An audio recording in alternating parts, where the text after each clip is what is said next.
¡Ay! ¡Oh, oh, oh!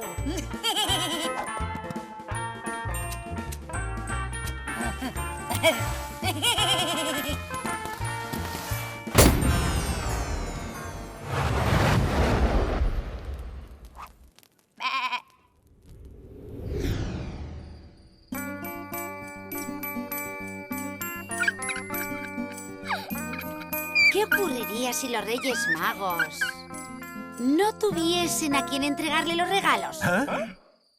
No.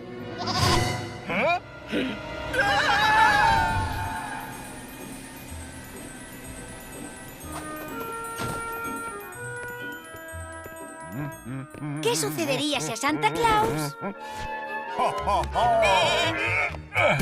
le robasen el trineo?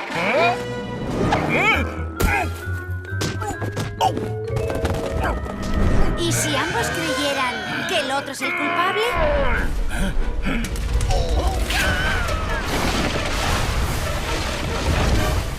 ¡Holy Night!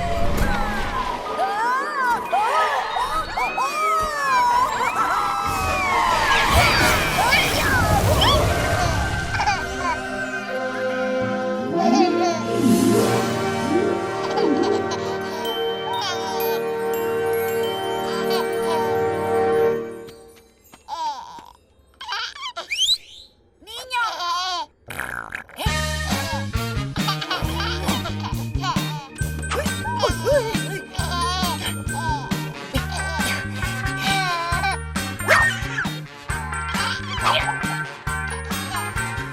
¡Qué cruz de niño! Te voy a cantar la del chiquirritín.